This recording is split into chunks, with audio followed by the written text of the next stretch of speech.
अब होता क्या है, आप ब्लेसिंग तो लेना चाहते हैं, है ना, चंगाई तो लेना चाहते हैं, पर प्रभु की बात मानना नहीं चाहते हैं। समझ गए? और जो चीज वो कहता वो नहीं करेंगे, आप कहेंगे तो कैसे मिल जाएगा? हाँ? आपके डॉक्टर के पास जाएंगे, डॉक्टर बोलेगा क्या प्रॉब्लम है, यहां दर्द हो रहा है, ये हो रहा है, वो हो रहा है, वो है। लास्ट में डॉक्टर क्या बोलेगा? ठीक है, सोनोग्राफी कराना पड़ेगा और ये ब्लड चेक कब कराना पड़ेगा। अच्छा, आपको डाउट है तो दूसरे डॉक्टर के पास जाएंगे, और कहीं वो भी बोल दिया तब आपको शंका हो जाए, अरे अभी तो कराना ही पड़ेगा, है ना, है ना। और फिर वो कराते हैं, फिर आते हैं और फिर डॉक्टर को दिखाते, फिर दवा चलती है, बराबर। पर प्रभु कहता है मेरे बेटी, मेरे बेटे, तुम्हारा प्रॉब्लम बड़ा है, तुम्हारा समस्याएं बड़ा है, पर तुम्हारा प्यार तो वो सबसे बेकार जैसा है। अगर आप प्रभु के घर में जा रहे हो और प्रभु के हिसाब से नहीं जा रहे हो, अपने हिसाब से जा रहे हो, तो कैसे ब्लेस करेगा आपको? हाँ, संडे भी आप अपने टाइम से, अपनी मर्जी से उठ रहे हो, अपने मर्जी से चर्च में जा रहे हो, तो इसका मतलब आपके दिलों के अंदर, अगर आपके पास बाल्टी है उसमें कोई पानी है, अगर वो खराब है, उसको खाली करेंगे तो ही अच्छा आएगा, है ना। सही बात है।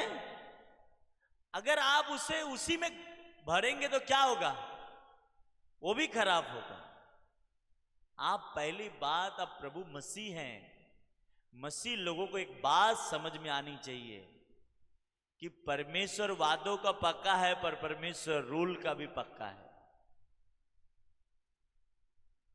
है ना।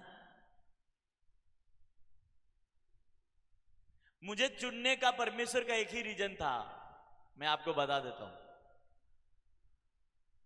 हर व्यक्ति को चुनने का अलग अलग रीजन है, पर उस रीजन को कामयाब तभी परमेश्वर करता है जब आप परमेश्वर की मर्जी के अनुसार चलते हैं। हो सकता है आप सभी को पास्टर नहीं बननी है, हो सकता है आप सभी को लीडर नहीं बननी है, हो सकता है आप सभी को चर्च के काम नहीं करनी है, पर परिवार में तो ब्लेसिंग और चंगाई छुटकारा तो चाहिए सबको ना। पर ये सभी चीजें तभी आएगी जब आप परमेश्वर को, अब एक नारी कहती है कि मैं 12 साल से मेरी लहू बह रही है शरीर से, पर मैं बहुत सारी दवा कराई, बहुत सारी दुखों को झेली, पैसा खर्चा किया डॉक्टर के पास, पर कुछ आराम नहीं हुआ। पर वो घर में बैठ के चंगाई पाई कि यीशु के पास जाके चंगाई पाई? यीशु के पास जाके तो वो तो ये कह सकती थी मैं चल नहीं सकती मैं, क्योंकि बाइबल ऐसा कहती कि उसकी लहू बहती थी। क्या होती थी? तो इसका मतलब आज के टाइम तो बहुत सारी सुविधा है लेडीज लोगों के लिए, पर उस समय तो कुछ नहीं था।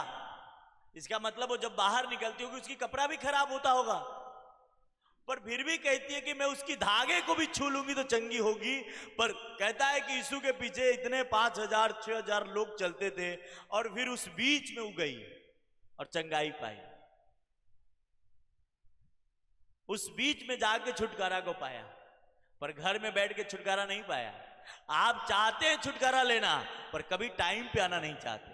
आप चाहते हैं कि आप ब्लेसिंग पाना, पर कभी चर्च में टाइम पे नहीं आएंगे, कभी नहीं। जब आएंगे, लगातार आएंगे, जब आप देखेंगे कि दूसरे लेट आ रहा है तो आप भी लेट करेंगे,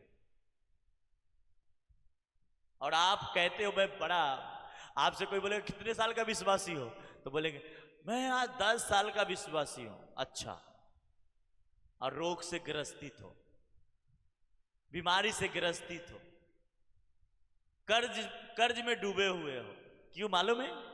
क्योंकि आप अपने बाप को कहते अपना घर का माल है। क्या है? क्या बना लिए हो? वो घर का नहीं बनेगा, वो जिंदा परमेश्वर है। उसको आपको स्वर्ग ले जाने के लिए वो परी है, बाकी आप परे हैं जाने के लिए, तो वो आपको बचाएगा। आमीन, हालेलुया।